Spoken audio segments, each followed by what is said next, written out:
ఆ ఒక్క చేంజ్ తోటి టీమిండియా ఫార్చ్యూన్స్ మారిపోయినాయి. బౌలింగ్ ఎలా వేశారు, ఫీల్డింగ్లో ఎఫర్ట్ ఎలా ఇచ్చారు, గ్రూప్ 2 సిచ్యువేషన్ ఏంటి, సౌత్ ఆఫ్రికా ఎలా బీట్ చేశారు వెస్టిండీస్, అవన్నీ కూడా డిస్కస్ చేస్తా ఈ వీడియోలో.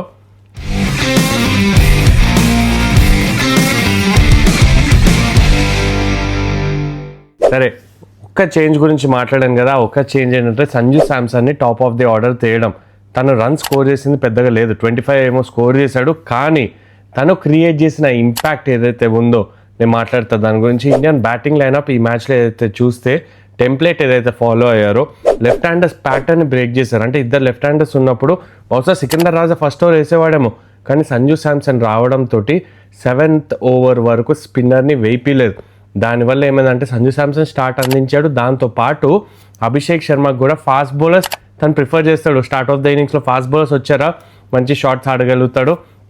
అదే జరిగింది. అండ్ వికెట్ త్వరగా కోల్పోలేదు, ఇంకా ఫ్రీడమ్తో ఆడారు.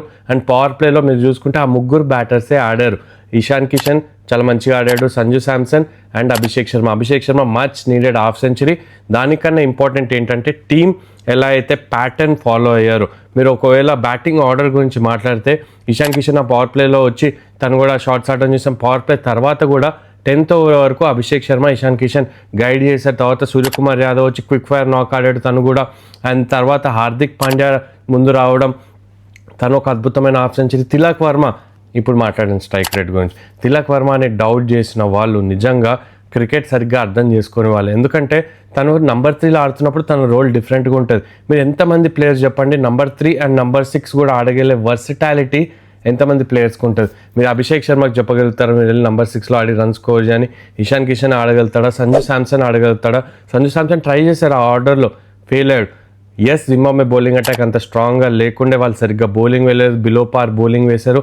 స్టిల్ రన్స్ స్కోర్ చేయాలి. మీరు 25 తర్వాత ఒక 30 ఒక ఫెయిల్యూర్ తర్వాత స్ట్రైక్ రేట్ గురించి అన్ని క్వశ్చన్స్ వచ్చిన తర్వాత ఎలా అయితే తిలక్ వర్మ ఆడాడో నిజంగా మెచ్చుకోవాలి. సో ఓవరాల్గా సంజు శాంసన్ ఆ చేంజ్ వల్ల బ్యాటింగ్ ప్యాటర్న్ ఏదైతే ఆడారో, ఏదైతే ఫిలాసఫీ నమ్ముకున్నారో అంతా కూడా క్లిక్ అయింది. ఈ 256 ఏదైతే స్కోర్ చేశారో దానివల్ల నేను చెప్పట్లేదు. అండ్ జింబాబ్వే బౌలింగ్ వల్ల మీరు ఈ ఇన్నింగ్స్ నుంచి కూడా ఎక్కువ మనం తీసుకోవడానికి ఏం లేదు. ఎందుకంటే West Indies bowling attack is little different, ఇంకా better bowling attack, they'll come with better plans. అందుకే క్యారీడ్ అవే అవ్వద్దు ఈ ఇన్నింగ్స్ ఏదైతే జరిగిందో. ఎస్, మచ్ నీడెడ్ రన్స్ అక్కడ అభిషేక్ శర్మకు వచ్చింది. సంజు శాంసన్ రావడంతో ఆర్డర్ కొంచెం మంచిగా అనిపిస్తుంది, ఫ్లెక్సిబుల్గా అనిపిస్తుంది. ఒకవేళ త్వరగా వికెట్స్ కోల్పోయింటే తిలక్ వర్మ ముందుకు వచ్చేవాడు. అవన్నీ ప్లాన్స్ మనకు అర్థమవుతున్నాయి. But the real test is on March 1st Indian batting లైనప్కి. Same with the bowling. మీరు బౌలింగ్ విషయానికి వస్తే నేను హార్దిక్ పాండ్యాతో న్యూ బాల్ స్టార్ట్ చేయించాడు Suryakumar Yadav, that is also fine. వాళ్ళిద్దరు మంచిగా స్టార్ట్ చేశారు. పవర్ ప్లేలో 44 రన్స్ ఏమో స్కోర్ చేశారు. జింబాబ్వే పెద్ద స్టార్ట్ ఏం రాలేదు వాళ్ళకి. కానీ దాని తర్వాత ఇండియన్ బౌలింగ్ ఏదైతే ఉందో బూమ్రా నుంచి, వరుణ్ చక్రవర్తి నుంచి అండ్ శివం దుబే, ఎస్పెషలీ శివం దుబే ఫీల్డింగ్లో ఒకటి ట్రై కూడా చేయలేదు. తర్వాత బౌలింగ్లో 10 బాల్ వేసాడు ఒక ఓవర్లో. 6th బౌలర్ మీరు చాయిస్గా శివం దుబేని అనుకుంటే ఈ టోర్నమెంట్ అంతా కూడా తను ఎక్స్పెన్సివ్గానే ప్రూవ్ అయ్యాడు. కానీ ఈ మ్యాచ్లో ఎక్కడ కూడా ఎఫర్ట్ ఇస్తున్నట్టు అనిపించలేదు నాకు. అంటే మీరు ఇంటర్నేషనల్ మ్యాచ్, మ్యాచ్ ఈజీగా గెలుస్తున్నారు. ఇంటర్నేషనల్ మ్యాచ్లో అంత లెథాజిక్ బౌలింగ్, అంత lethargic fielding, it was not good to see. మీరు ఒకవేళ రోహిత్ శర్మ క్యాప్టెన్సీ, విరాట్ కోహ్లీ క్యాప్టెన్సీలో I don't think this will happen. వాళ్ళు చాలా రూత్లెస్గా ఉంటారు. Captain sometimes have to be ruthless. అలాంటి attitude definitely is not on when you're playing for India. నేను ఒకటి చెప్తా, ఒకవేళ West Indies match March 1st weather change అయిపోయి వానబడి అబాండెండ్ అయిపోతే నెట్ రన్ రేట్ వల్ల ఇండియా క్వాలిఫై గారు సెమీస్కి. ఒకవేళ 140 runs margin, 147 to be precise గెలిచి ఉంటే India net run rate would have been better than West Indies. నేను ఏదో వానబడుతుందని ఏం చెప్పట్లేదు, సడన్గా వెదర్ అయితే చేంజ్ కాదు, బట్ యు నెవర్ నో. అందుకనే ఆ లెథాజిక్ ఫీల్డింగ్, లెథాజిక్ బౌలింగ్ వల్ల 183 కన్సీడ్ చేసాం. ఎస్, జింబాబ్వే బాగా ఆడారు బ్యాటింగ్, డౌట్ లేదు. బెనెట్ ఎక్స్ట్రాడినరీగా ఆడాడు, 97 రన్స్ స్కోర్ చేశాడు. అన్ఫార్చునేట్ 100 మిస్ అయింది. కానీ ఇండియన్ బౌలింగ్ కొంచెం బెటర్గా వేసి ఉండొచ్చు, మెయిన్ బౌలర్స్తో వేయించి ఉండొచ్చు. Suryakumar Yadav, it's not the time to experiment. ఇంకా ఎక్స్పెరిమెంట్ ఫేజ్ అయిపోయింది, అన్ని పక్కన పెట్టి మెయిన్ బౌలర్స్ వేయాలి, హార్డ్ క్రికెట్ ఆడాలి. ఇంకా రియల్ టైం వచ్చేసింది. లక్కీగా అక్కడ సౌత్ ఆఫ్రికా గెలిచింది, ఆ రిజల్ట్ వచ్చింది కాబట్టి నెట్ రన్ రేట్ ఇప్పుడు గేమ్లోకి రావట్లేదు. సౌత్ ఆఫ్రికా ఎలా అయితే వాళ్ళ స్ట్రాటజీస్ గురించి మాట్లాడుతూ వినండి. Last match versus India black soil pitch, dry wicket, అక్కడ ఫస్ట్ బ్యాటింగ్ చేశారు.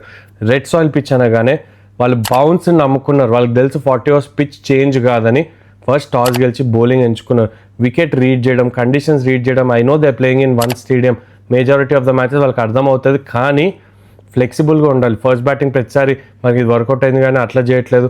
ఎప్పుడు ఫస్ట్ బ్యాటింగ్ చేయాలి, ఎప్పుడు సెకండ్ బ్యాటింగ్ చేయాలి, ఆల్ ఇంపార్టెంట్ మ్యాచ్. వెస్టిండీస్ లాంటి స్ట్రాంగ్ టీమ్ని వెస్టిండీస్ యాక్చువల్లీ స్టార్టింగ్లో ఒక 2 ఓవర్స్లో మంచి స్టార్ట్ వచ్చింది. దాని తర్వాత ఫాస్ట్ బౌలర్స్ ఎలా అయితే వికెట్స్ తీశారో, దాని తర్వాత షెపర్డ్ ఒక మంచి నాక్ ఆడాడు, హోల్డర్ మంచి నాక్ తోటి వాళ్ళు ఒక డీసెంట్ టోటల్కి అయితే వచ్చారు, 176 రన్స్కి వచ్చారు. కానీ సౌత్ ఆఫ్రికా దగ్గర ఉన్న బ్యాటింగ్ లైనప్కి అది సరిపోదు. మార్క్రమ్ ఎట్లయితే ఆడాడో, రికిల్టన్, క్వింటన్ డికాక్ ఈజీగా ఫినిష్ చేశారు. 16.1 ఓవర్స్లో ఫినిష్ చేశారు కాబట్టి ఇండియాకి ఈజీ అయింది. ఇండియా ఈ విన్ తోటి against West Indies it's a virtual quarter ఫైనల్కి అయితే వెళ్ళిపోయారు. గ్రూప్ 2 విషయానికి వస్తా, before I touch on India next match ఏం చేయొచ్చు అనేది. గ్రూప్ 2 విషయానికి వస్తే England is taking on New Zealand ఈరోజు. ఆ మ్యాచ్ ఎందుకు క్రూషియల్ మ్యాచ్ అంటానంటే, ఒకవేళ ఇంగ్లాండ్ సపోజ్ పాకిస్తాన్ని కూడా ఇక్కడ ఉంది, ట్రయాంగులర్ రేస్ కాదు, ఇంగ్లాండ్ క్వాలిఫై అయిపోయింది కాబట్టి న్యూజిలాండ్ ఇంకా పాకిస్తాన్ మధ్యలో ఉంది, Sri Lanka out of the race. England ఒకవేళ న్యూజిలాండ్ని సపోజ్ 20 రన్స్ తోటి బీట్ చేశారనుకోండి, Pakistan has to beat Sri Lanka by 50 runs. Total 70 runs add up అవ్వాలి. అంటే ఇప్పుడు ఇంగ్లాండ్ 30 రన్స్తో గెలిస్తే పాకిస్తాన్ 40 రన్స్ డిఫరెన్స్తో గెలిస్తే సరిపోతుంది. Pakistan still has an opportunity, net run rate definitely ప్లేలోకి వస్తుంది. ఇంగ్లాండ్ ఎక్కడ ఆడుతున్నారు న్యూజిలాండ్ తోటి, Premadasa stadium, where the ball will turn. Toss ఎవరు గెలిచి ఫస్ట్ బ్యాటింగ్ చేస్తారో వాళ్ళకి గెలిచే అవకాశాలు చాలా చాలా ఎక్కువగా ఉన్నాయి. సో అందుకనే ఈ మ్యాచ్ ఈరోజు చాలా క్రూషియల్ మ్యాచ్. పాకిస్తాన్ కూడా చాలా కేర్ఫుల్గా చూస్తుంది. న్యూజిలాండ్ గెలిచారా, New Zealand will be through to the semis. Pakistan hopes will lie on England. అది పరిస్థితి ఉంది ఇప్పుడు. నెట్ రన్ రేట్ కూడా గేమ్లోకి వస్తుంది కాబట్టి ఐ హోప్ ఇంగ్లాండ్ గెలవాలి, ఎందుకంటే అది ఇంట్రెస్టింగ్ అవుతుంది మనకి టేబుల్. లేకపోతే Pakistan Sri Lanka match dead rubber అయిపోతుంది, ఏం ఇంట్రెస్ట్ ఉండదు. పాకిస్తాన్ వాళ్ళ ఫేట్ ఎలా ఉంటుందో మనం ఒకవేళ ఇంగ్లాండ్ గెలిస్తే మనకు తెలుస్తుంది, వాళ్ళ సత్తా ఏంటో కూడా మనకు తెలుస్తుంది కాబట్టి. సో అదొక ఇంట్రెస్టింగ్ మ్యాచ్ అయితే ఉండబోతుంది ఈరోజు. మార్చ్ 1న సౌత్ ఆఫ్రికా జింబాబ్వే, అది పెద్ద కాన్సిక్వెన్స్ లేదు ఆ మ్యాచ్లో. బట్ వెస్టిండీస్ ఇండియా బౌలింగ్ అప్పుడు ఆ ఏదైతే యాటిట్యూడ్ చూపించారో ఆ యాటిట్యూడ్తో వెళ్తే మాత్రం it will be very very difficult. ఎందుకంటే లెథాజిక్ ఫీల్డింగ్ చూసాం, లెథాజిక్ బౌలింగ్ చూసాము, దే వర్ నాట్ గివింగ్ 100%.